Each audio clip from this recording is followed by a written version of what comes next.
Welcome to a Redhead Rewriting Reality, presented by multi-genre author Kimberly Sue Iverson, a place where stories are companion to life, where stories become a bridge that connect us all, and conversations feel like coming home. I am your host, Kimberly Sue Iverson, and today I'll be sharing with you a story that's close to my heart.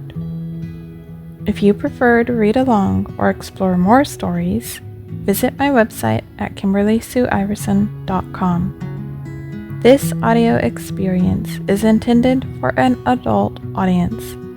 Themes and topics may not be suitable for all audiences. Listener and viewer discretion is advised. Now, get yourself comfy and make yourself at home as we explore today's tale. The Struggles.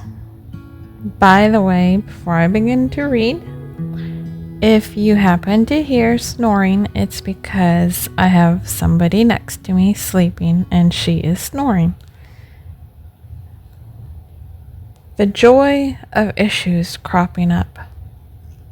Over the weekend, I decided it would be a good time to work on my Guardians of the Void file to format the ebook.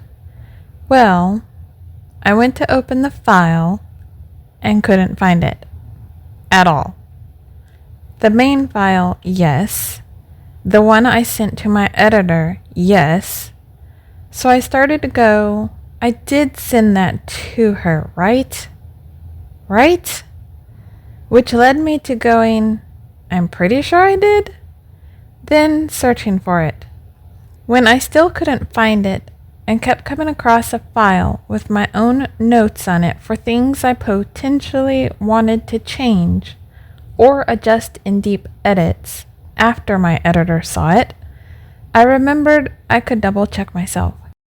All I had to do was go to my email and search it out to see if my editor sent me the final edit file.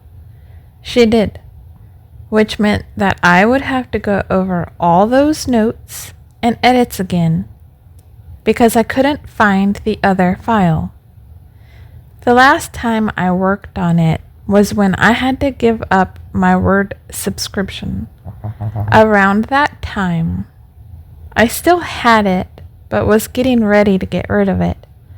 It also happened to be acting up with saving, so when I'd go to save the file, I remember it gave me an error. Read-only file error or something. I can't recall. Since I was giving up the subscription, it meant I was losing my storage on the cloud and needed to also move a lot of those files I'd worked on. I mean, you still get to keep some storage on the cloud when you are a free member, but nothing like what I need for my writing alone, so I had to move everything. Which meant basically I didn't have the backup on the cloud. The program must have acted up when it saved to the point I didn't even get to keep it. And when I save a file, I don't just save in one space, especially when I need it. I've had USB drives fail on me right after I was warned they had that issue. So I now back up my backups and save my files multiple times when I'm working in different places. Usually I mark the date on them and I say if it's the first version, second, third going to editor, fourth after her, and on. I only had the first few of this one. Oh, and also a backup for me for a writing file is that I print them out. That way I also have a physical copy. I edit my work for the first few go-rounds on paper. I know a writer who says if you have to edit after that first write in any way but minor spell checks that he doesn't think is editing, that you are a sloppy writer. Well, we all have our different methods, and for me personally, I draft write. I need to get the story out of my head as fast as possible and move on to another writing project. It's how I manage to work best. It's why I also work on different projects at once and have always said when I have multiple things going on, I focus better on the one. Now, that doesn't mean so much I can't focus. 4, 5, maybe. That is a good number for anything usually. While I edit, I stave off headaches by usually popping on social media or texting someone while in the midst of it. It helps my brain stay fresh. I multitask good in that way. I think writing is the one part of the process that I need absolute focus for a good 1 hour, at least. Let me listen to music if I need that rhythm in my head, but let me have that time to forget life exists and tune out. That's when I do my best writing. Also in edits, which is why, for me personally, I do go through a few times for edits. My brain is better about it. But I do not over-edit seeking perfection. I have had another writer act like because I don't spend years on my edits and move hyperspeed slow, that it's why I'm probably not a good writer. While at the same time that individual complimented a scene I wrote. Here's the thing. Perfect doesn't exist. Not in writing, not in anything. Eventually, you will see an error and want to adjust. More so if someone actually asks that question. If you ask someone if something is wrong, they will find something. We all do it. We say, find the errors, and boom, there are errors to be found. I'm not saying it's right or wrong, just that it will happen.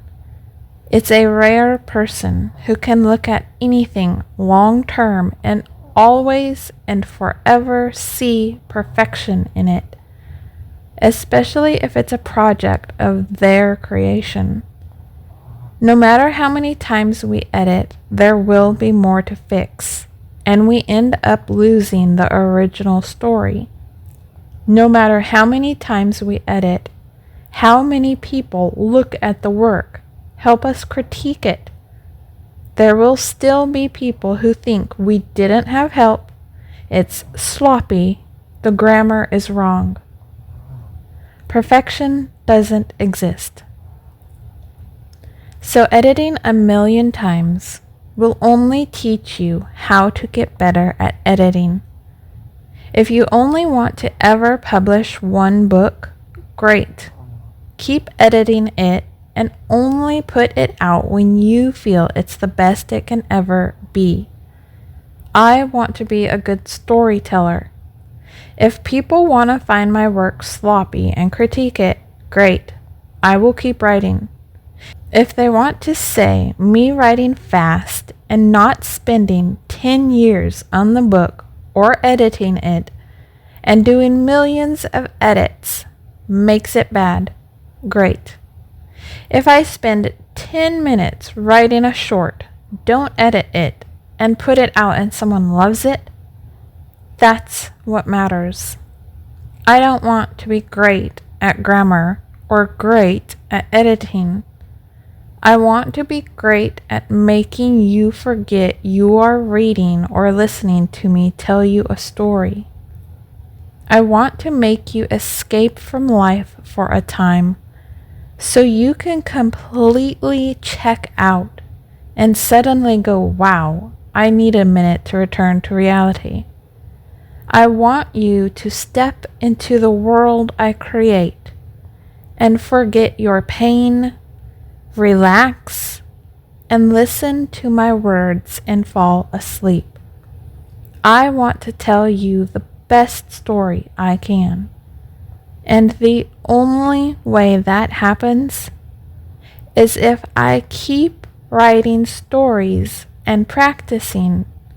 I will do my absolute best to edit and grammar check, as will my editor and anyone I end up having read the story and give me feedback, which for me isn't something I do. I learned the hard way that street teams and beta readers aren't worthwhile for the feedback I was getting and needed. It didn't fit. Which is another way I'm not the same as the next writer. Some writers will not publish a book unless they have a ton of people's input. Perfect. To me, that's altering your story based on people who aren't the readers out there. A total stranger grabbing my book or listening to my podcast who doesn't know me personally and enjoying it, that's my ideal reader. Not a person who knows me and doesn't want to hurt my feelings for feedback. My editor barely cares when she goes into edits mode. She knows where I'm sensitive and will be better in those spaces. But as we have worked through countless of times, when it comes to the work, smack me with that digital ruler. I naturally have a lot of shame and humiliation I deal with, so that when I am shown where I didn't do a really near perfect job, it can take a minute for me to ease that emotional reactivity inside of me. It hurts. I'm easy to make cry that way. It's silly. Why I don't like critiquing people. I tear up even when I have to apologize to someone I really love and haven't responded to in a while. I feel guilty and it hurts my feelings to think of hurting them as I do that. See? Big ol' crybaby. But when it comes to my editing, there's a balance. I have learned and seen how for me and many like me, we can hold ourselves back, seeking that quote-unquote perfect, done piece of work. So after years of fiddling, I have learned how to do my best editing in the shortest time, while not sacrificing the quality I put in, while also not keeping myself held back editing. Perfect doesn't exist. I've edited Dark Illusions and Hope of the Future probably more than any work of mine, and I still find issues going back over them. I still could rewrite and redo the story. I go through and search out spaces that need more details, and I've written while writing that I do. Work on them. Search out specific words in a list I've made that zeroes my brain and mind in on weaknesses of mine. Then I hand it over to my editor. While I was working with Hope of the Future, I'd edited it so much at first that when I began to work with my editor, my brain was turning to smudge. I told her I was going to send it to her because I needed her thoughts on it. That's around when I realized she also was my best beta reader, I think.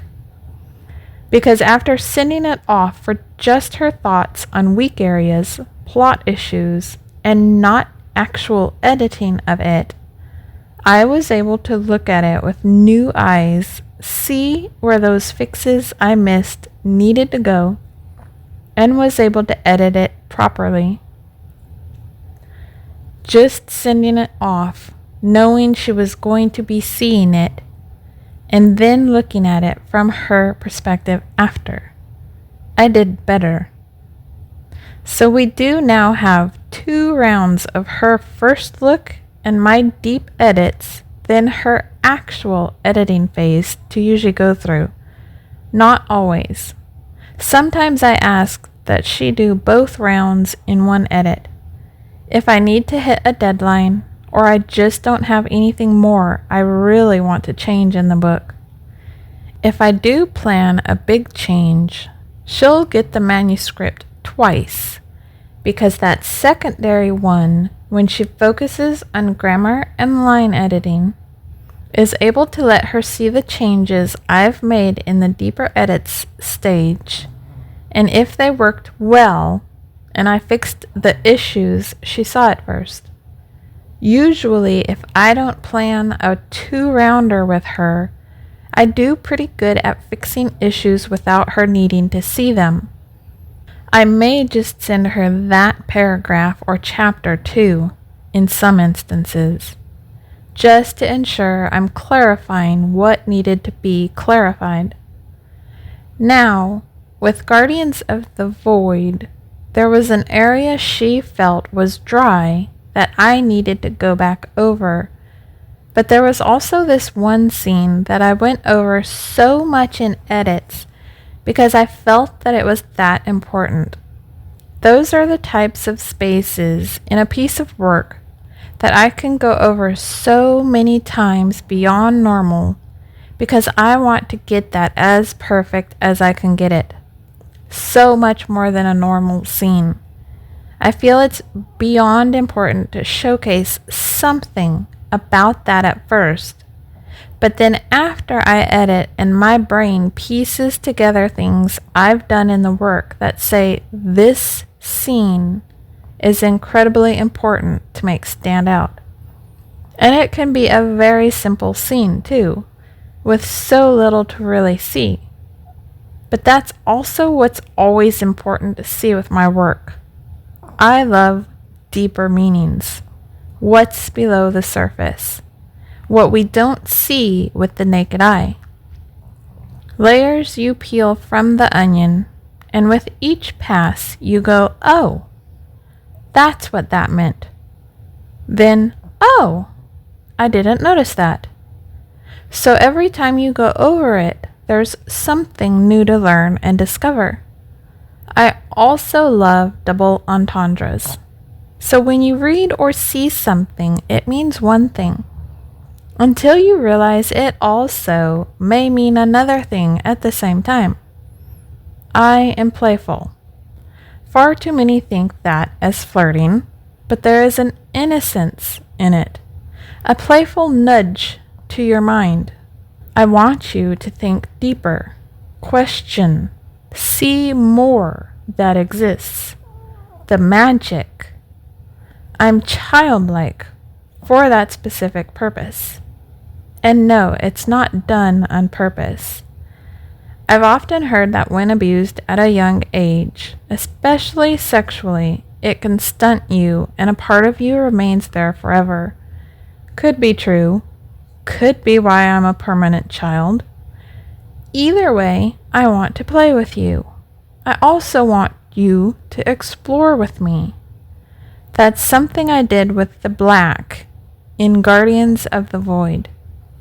Oh no, spoiler alert, I'm giving you one of my best scenes. Anywho, for me it was so beyond important to make it clear that the black isn't the same as other dragons. I'm not going to give you all the hints, but in this scene, I felt it was so important to convey his true, raw, brutal beauty and power. One could say this is where the real story begins, too. Ooh. Writing that made my mind see another part of that scene that I hadn't realized was so important to note. Everything in this book is in that scene in such breathtaking, minute details. I sound all smart and fancy, and as you just noticed, something else hit me, so no, I'm not fancy smart girl. I only see all that each time I read, just like y'all. Yay me! Pat myself on the back for being brilliant. Not. I thought I would actually let you have that scene, though, since I was working on it. Since I'm in the midst of formatting, hoping when this posts, the book will be up for sale. But I also have to get this post up, which I never edit. I write and post. I edit somewhat, but this is worse for me than my books. If I even begun to think about it and focus on a lot of what I say, I'd be letting myself remain back. Oh, you are a terrible writer. Oh, your grammar sucks. Oh my gosh, those words are wrong. Why are you writing this way? You're so dumb. And those mind thoughts would take me until I deleted the post and never again posted anything. So if you ever go, wow, that's not the right word, or spelling, or what have you, yeah, this is me forcing myself not to re-edit 1,000,000 times and just get the posts out. Teach myself to do that. Overcome the insecurities and fear of putting myself out there because, hi, this is all me. My work is me, but this makes me feel naked, even more so the audio parts. So apologies if you think me a fool or I look like one for certain things I say or write. It's insecurities, severe lack of confidence now in self, but also far too many years under the narcissist telling me I'm worthless and many around me making me feel that way with the constant critiquing of behavior and any semblance of me trying to be me. Can you imagine using this as a way to find one's confidence again? Aren't I special? I mean, technically, I want to make my own way too. Earn my own income to the point, if I needed to, I could financially support myself on my own and live comfortably. No longer battling constantly just to survive and keep my head above water. That's up to all of you as much as me. I do this, you listen and tell your friends if you like it. Subscribe, like, comment, share, donate. And as long as you are here, I will be here and keep clawing my way through the muck. Back to the scene. Whenever I edited the scene, I really wanted to ensure the power in this scene. I listened to this one song that you're welcome to look up and listen to in the background when I give it to you. Yes, I'm going to give you the scene and read it for the audio, so if you're listening, enjoy. I wanted the entrance of the black to hit someone, impact someone, stay with someone. I wanted to shake the living heck out of the person reading and say, this guy exists. This dragon is here, alive, and one not to ever be anything but feared and respected. I'm just hoping that it ends up being conveyed. I think of Drogon on Game of Thrones as I say this. We all remember him not just because of him being some random dragon, because he was essentially the dragon of that world, despite there being others, and even ones of importance. He had a presence that was unforgettable. I wanted the black to be that way when we first saw him. Not just him, but especially him. I couldn't honestly tell you how many times I went over this scene. I'll let you have some of the paragraphs before the entrance of the black because it just gives better context. This scene is from Chapter 2 of Guardians of the Void, written and read by me, your host, Kimberly Sue Iverson. The elder-aged female went to turn, but Nala took firm hold of her arm. Her daughter had already created enough space between them that not even Nala could get to her without getting them all killed. The woman needed Nala's help. Nala wouldn't abandon her, and the dragon was doing what the daughter hoped, focusing on her alone. In no time, that dragon's attention would revert back to the two of them. Nala and the elder had two choices: cross the bridge or die with the daughter. Though her elder in age, the woman posed no less importance in their town's eyes than her daughter. If anything, her importance was greater. She had wisdom to share, and the daughter was too weak. "They need you," Nala leaned close to whisper. "It's now, or we all die. Do not allow her to die in vain." Steeling herself, the elder nodded. Without turning back and wasting more time, she gripped Nala's arm and said, "I cannot die here." Nala gave her a devilish grin. "You will not if I have a say." She wrapped the woman in her grip, and together they made a run for the bridge. They did not look back. They did not slow. They did not say a word. Behind them came a scream as the dragon silently swept down and snagged the daughter from the ground. A phew was the only sound made from the beast before a loud crunch echoed through the skies. As they made it to the bridge, the winter fog blasted them, shrouding the deep canyon below them with mist. The bridge drifted in and out of view. Only just having reached the stones, Nala caught movement from the corner of her eye to the right. The breath caught in her lungs. Instincts made her react. "Protect yourself!" She threw the older female away from her, toward the stone wall of the bridge on the left, then dove in the same instant to the right side, unable to fully make it near the wall.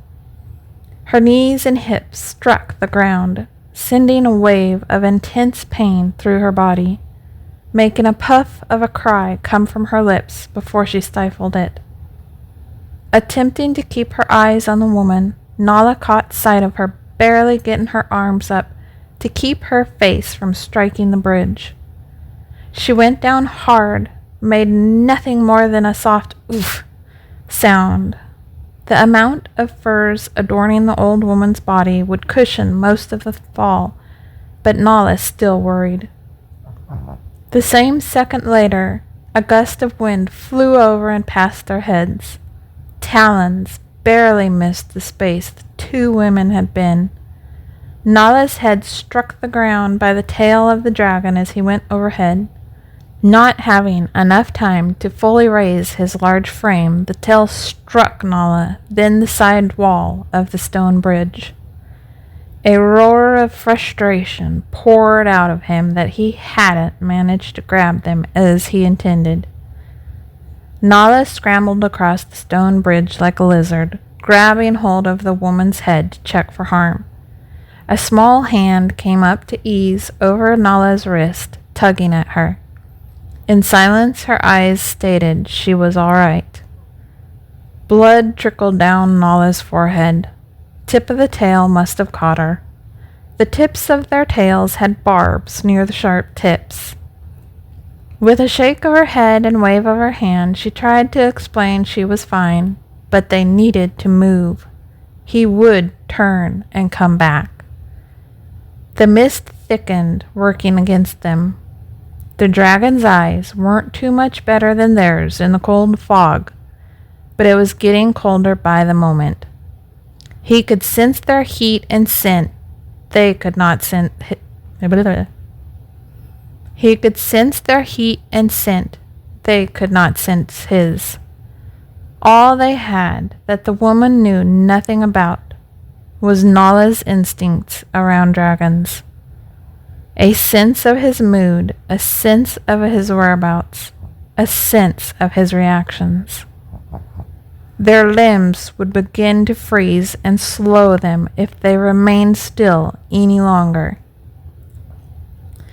Please the lords, if you be near, help us. They would not make it across without him following if one of the Golden Guard weren't around. Where is he? Tarkan was going to get her killed. They had to know. One of them had to sense what was happening. Tarkan was as in tune with his dragon as the dragons were with these others. Surely the guard was coming back. Please, her soul cried out. Nala swept her arms around the thick furs and heaved the woman with her to a standing position. If they crawled, they'd be slower. It would put them as much at risk as if they were running. There was no hope in this situation. The dragon was going to cross. At once, the woman caught Nala's eyes when she felt it. They swayed on their feet, clinging to one another. He'd landed. That stubborn old fool had landed on the bridge. They'd all be lucky if it didn't go down. Stone was strong, but not so strong.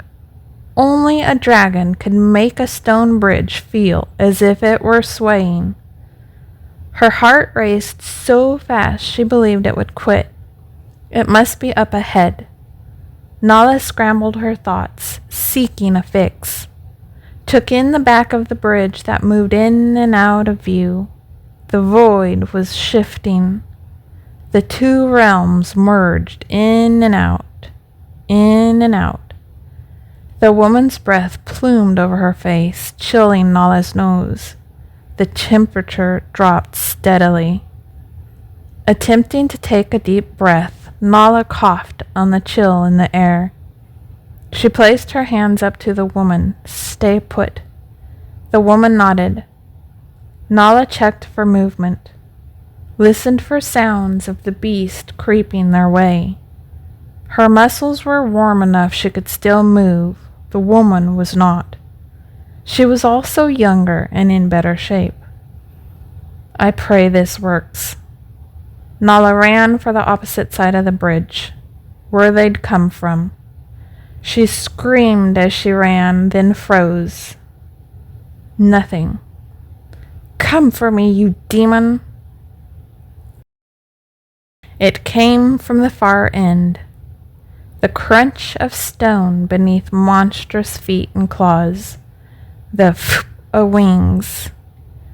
Nala took a deep breath and ran back for the woman, watching with a close eye for any darkness in the mist to come for her. She expected it would come straight over the woman and head toward the scream. But nothing. Thankfully, the elder was beyond wise, hadn't even moved a smidgen. The relief that washed over her face when she saw Nala made Nala want to hug her and squeeze her. She knew better. Without a sound made, she hoped, Nala swept the woman into her arms on her way toward her, and nearly caused her to fall with the speed she carried her further down the bridge. They were approaching the middle point when Nala's heart tightened. She jerked them both to a stop, twisting and turning to see nothing. Sensing more than seeing two demonic things coming straight at them. She shivered. They were being hunted by more than one. Nala's head turned to the right. That way. The one that had been coming for them. She edged the elder toward the right wall, getting ready to throw her toward the protection of the stone. Nothing came for the longest time. Nala's pulse raced, and the breath plumed in and out, in and out. This time her shiver wasn't fear, but cold. She raised her palm and saw sparkles of light as the air flaked across her flesh. She wasn't as covered in furs as the elder. Taking a deep breath, forcing back the cough as her lungs froze from the icy air, she gently pressed the older woman to the side and raised a bright red finger. The elder woman was more focused on Nala's flesh freezing over. Nala stepped back before the woman could grab her and try to wrap her in warmth. Following the right side of the bridge, Nala waited for a sweep of air to clear some space. Closing her eyes, she focused all effort to attempt to hear the sounds. Icy clouds swayed along the current, lazily moving here and there, whites and grays that played with the eyes. A hard shiver trembled through Nala from the cold. Nala narrowed her eyes to attempt to find landscape beyond the opaque scene beyond. All sounds seemed to have evaporated as much as the land about them. They had fully entered the void. Senses were confused, sounds were muffled, if there were any at all. The flesh tingled beneath the shifting lands and realms, merging and re-entering one another. Ears felt filled with water, head with cotton. The brain muddled into nothing. Nala forced all effort she could expend as it grew colder and frostier into her ears. Suddenly she jerked upright and spun toward the woman. "Drop!" she attempted to scream as loud as her lungs could get out. A hulking darkness moved through the air toward the woman's back. Not a sound, not a movement, nothing more than the shadow growing wider and wider. In the same breath, the woman dropped to the bridge. Nala spun and dropped, rolling to her back. Behind the woman came the presence of the other who'd been on the hunt. A slow torrential build of rumbling strength numbed Nala's ears, drowning out all noise left as the dragon drifted over Nala's body. Nothing but inky darkness appeared through the mist, scales glittering of the darkest night. Jowls quivered over nightmarish teeth. Nala went blind with the color and size of his hulking form, knocking out what little remained of light. The body went on and on and on as the dragon floated over the bridge, and the beauty and magnificence of the beast did nothing to dispel the fear that liquefied Nala's stomach. A gust of flaming heat spread over the bridge and cast aside all cold and fog. A bright splotch of gold like sunshine marked the chest of the large savior where the saddle lay empty. 2 gargantuan feet spread open, and razor-tipped human body-sized talons slid around the other dragon, approaching from behind Nala. A dragon clawing his way up the side of the bridge like a slithery demonic snake about to prey upon the 2 women, where Nala would have been mere moments ago. He hadn't gone into the air at all. He went over the side and followed them beneath the cursed stone to sneak upon them. The rumble from the black dragon numbed Nala's ears. When at last the tail twitched past her vision, she rolled about and slithered toward the elder woman. The first dragon who'd been hunting them squelched at the frustration of having lost its prey as it was torn from the bridge. The two dragons went up into the sky and disappeared, the massive savior carrying his prey with him. Nala grabbed the other woman. She gathered her up and they ran for the other side of the bridge. Roars lit up the air, two dragons battling it out. Through the mist, a plume of fire here, a gust of flame there. One distinct roar that scurried Nala's feet faster. The black. Beast like man, temperamental, wild, and nearly always pissed off. Always with that look under the brow that said one would become his meal next, were they to say another word. The winter chill raised somewhat as they made it to the other side safely. The elder woman stumbled from stone to dirt as they crossed back to Nala's realm. Nala stopped them for a breath, making sure they would not be pursued from the Wild One's realm before they carried on. That dragon could still come for them, should it be alive. The depth of cold raised from their bodies to the point Nala took a cleansing breath and did not cough on frozen lungs. She breathed a sigh of relief. At the very least, they would not die of the winter chill. The bridge from this end seemed so clear, but she knew on the other side it was anything but.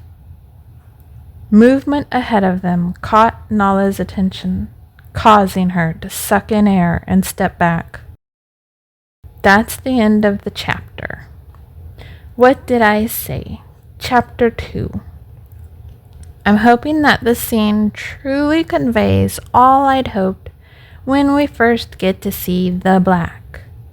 There's a playlist for Guardians of the Void on YouTube on my channel under Kimber Bites. That's the username. My full name, Kimberly Sue Iverson, is the channel name. But the song that I kept repeating to listen to that helped me write it was Unsecret X Neoni Fallout. It's Unsecret UNSECRET space X and another space and then NEONI. And the song is Fallout. It's linked on the blog post, but I will probably also link it in the description of the YouTube video if you are listening to this on YouTube, as well as Spotify. The blog post is almost always linked in the description of the YouTube videos, unless your utterly perfect princess host forgets. Tell me what you think about this if you like. I enjoy hearing thoughts. P.S. I am happy to say that I am in the process of publishing Guardians of the Void, so next week I should have the links. I just didn't get the novel uploaded in time for published links to be available for this post. I will start in on the paperback probably by the time this post is live. More to come. Thank you for reading and subscribing, or listening in this case. I know how valuable your time is, so it means so much that you are here, and I am beyond grateful you chose to spend this time with me. What are your thoughts? Engage with me and start a conversation. Just don't be rude about it. And as always, your shares are so incredibly appreciated. Share with anyone you think may enjoy this. word of mouth is the best form of expanding the reach. So this reaches the eyes and ears of whoever may enjoy it.